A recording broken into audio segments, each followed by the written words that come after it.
ये कहानी त्रेता युग की है। किसी कारणवश अयोध्या के राजा दशरथ को अपने सबसे बड़े पुत्र राम को 14 वर्ष के वनवास पर भेजना पड़ा। राम, मैं तुम्हें 14 वर्ष के वनवास पर भेजता हूँ। जैसी आपकी आज्ञा पिताजी, मैं शीघ्र ही वनवास के लिए चला जाऊंगा। लेकिन उनकी पत्नी सीता उनके बगैर अकेली नहीं रह सकती थी, इसलिए उन्होंने राजा दशरथ से कहा, पिताजी, जब मेरे पति ही नहीं होंगे तो मैं इस महल में रहकर क्या करूंगी? कृपया मुझे भी इनके साथ वनवास जाने की अनुमति दीजिए। और फिर लक्ष्मण ने भी कहा, पिताजी, मुझे भी भैया राम के साथ जाने की अनुमति दीजिए, क्योंकि राम के बिना लक्ष्मण कुछ भी नहीं है। सीता और लक्ष्मण की विनती सुनकर राजा दशरथ ने कहा, समय मुझे तो मेरे राम से दूर कर रहा है, किंतु मैं तुम्हें तुम्हारे प्रिय राम से दूर नहीं कर सकूंगा। इसलिए मैं तुम्हें राम के साथ जाने की अनुमति देता हूं। कुछ दिनों पश्चात राजा दशरथ से अनुमति पाकर राम, सीता और लक्ष्मण के साथ वनवास के लिए चले गए। वो तीनों वन में कुटिया बनाकर रहने लगे। सब कुछ सही चल रहा था। फिर एक दिन शूर्पणखा नाम की राक्षसी वहां से गुजर रही थी। तभी उसने राम और लक्ष्मण को देखा और सोचने लगी, ये दोनों तो अत्यधिक सुंदर हैं और बहुत बलशाली भी ज्ञात होते हैं। मैं इनमें से ही किसी एक से विवाह करूंगी। ये सोचकर उसने अपनी राक्षसी शक्तियों से एक सुंदर स्त्री का रूप धारण किया और वो राम लक्ष्मण के पास गई। पहले वो राम के पास गई और बोली, हे तेजस्वी युवक, मैं आपके रूप और सौंदर्य से बहुत प्रभावित हूँ और आपसे विवाह करना चाहती हूँ। किंतु मेरा विवाह तो हो चुका है और मेरी पत्नी भी मेरे साथ है। तुम विवाह का प्रस्ताव मेरे अनुज लक्ष्मण के पास ले जा सकती हो। वो इस वन में अकेला है। राम के विवाह से इनकार करने पर शूर्पणखा को बुरा तो बहुत लगा, लेकिन फिर उसने लक्ष्मण को देखा और सोचने लगी, इस युवक ने विवाह से इनकार कर दिया तो क्या हुआ? इसका भाई लक्ष्मण भी इसी की तरह दिखता है। मैं लक्ष्मण से ही विवाह करूंगी। ये सोचकर वो लक्ष्मण के पास गई। हे तेजस्वी युवक, मैं आपके सौंदर्य से बहुत प्रभावित हूँ और आपसे विवाह करना चाहती हूँ। मेरा विवाह हो चुका है, इसलिए मैं तुमसे विवाह नहीं कर सकता। किंतु आप इस वन में अकेले हैं और आपको मुझ जैसी सुंदर स्त्री से विवाह करने से इनकार नहीं करना चाहिए। किंतु मैं तुमसे विवाह नहीं करना चाहता। क्यों? क्या आपको मेरा रूप पसंद नहीं आया? ऐसा रूप देखकर तो देवराज इंद्र का भी मन पिघल जाए, तो आपका मन कैसे नहीं पिघला? शूर्पणखा की चिकनी चुपड़ी बातें सुनकर लक्ष्मण को क्रोध आ गया और उसने शूर्पणखा के नाक कान काट दिए। नाक कान कटते ही शूर्पणखा अपने राक्षसी रूप में आ गई।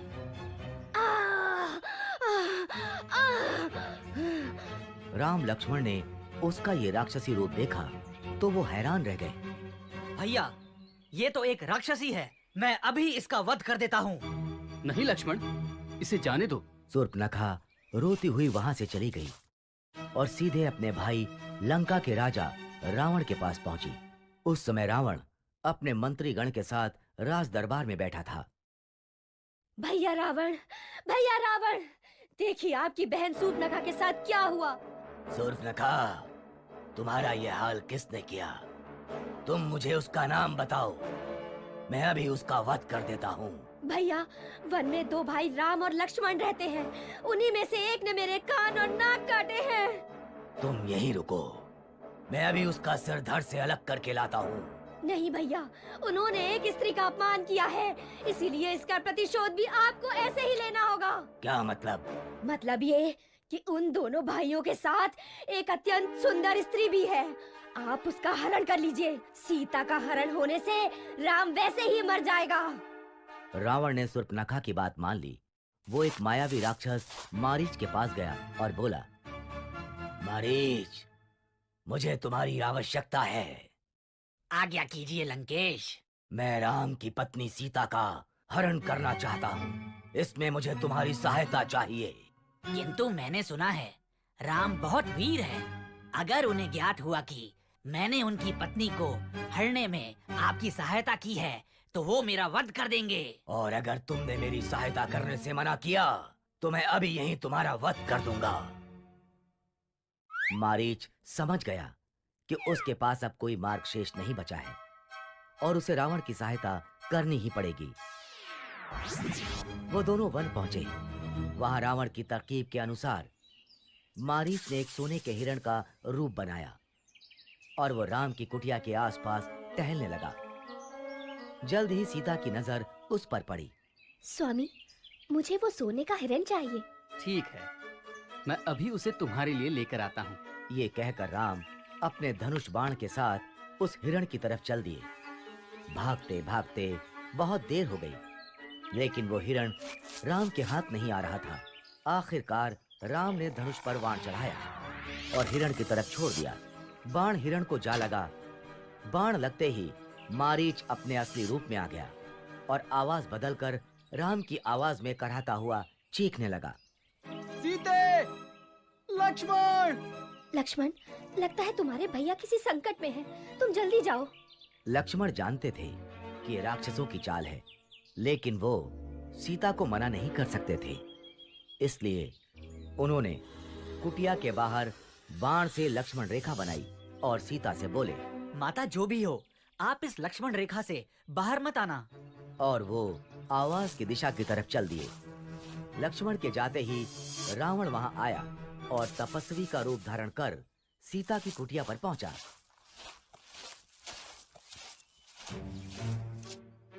भिक्षामि देहि, भिक्षामि देहि। ये लीजिए ऋषिवर, भिक्षा स्वीकार कीजिए। रावण भिक्षा लेने के लिए आगे बढ़ा। तभी उसने लक्ष्मण रेखा को देखा और सीता से कहा, यदि भिक्षा देनी है तो बाहर आओ, नहीं तो ये तपस्वी बिना भिक्षा ग्रहण किए ही तुम्हारे द्वार से लौट जाएगा। सीता किसी तपस्वी को खाली हाथ नहीं जाने दे सकती थी, इसलिए वो लक्ष्मण रेखा से बाहर आईं। उनके ऐसा करते ही रावण ने उन्हें पकड़ लिया और वो अपने असली रूप में आ गया।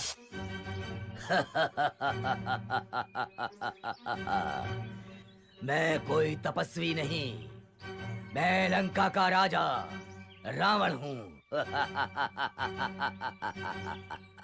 और रावण सीता का हरण कर उन्हें लंका ले गया। जब राम और लक्ष्मण को सीता के हरण का पता चला तो उन्होंने सीता की खोज आरंभ कर दी। खोज करते करते उनकी मित्रता हनुमान, सुग्रीव, जामवंत और विभीषण जैसे महान और वीर योद्धाओं से हुई।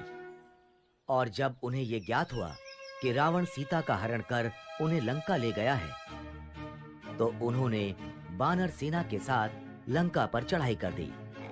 पहले राम ने कुंभकर्ण को मारा, फिर लक्ष्मण ने मेघनाद का भी वध कर दिया और अंत में रावण और राम का युद्ध आरंभ हुआ। रावण बहुत मायावी था। वो अपनी मायावी शक्तियों से युद्ध कर रहा था।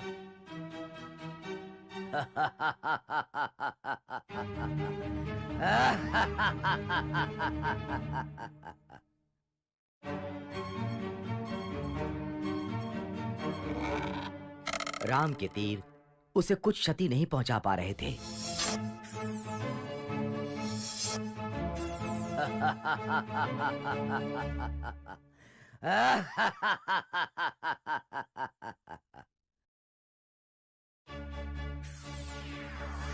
यहाँ तक कि राम ने रावण का सिर भी धड़ से अलग कर दिया, किंतु ऐसा करते ही अगले ही क्षण उसका एक नया सिर आ जाता था।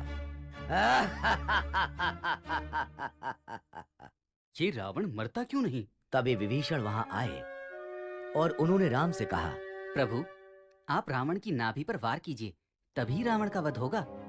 राम समझ गए और उन्होंने धनुष पर बाण चढ़ाकर रावण की तरफ छोड़ दिया।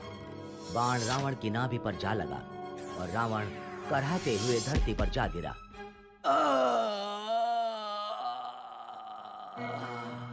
इस तरह राम ने रावण का वध किया और सीता को लंका से छुड़वा लिया।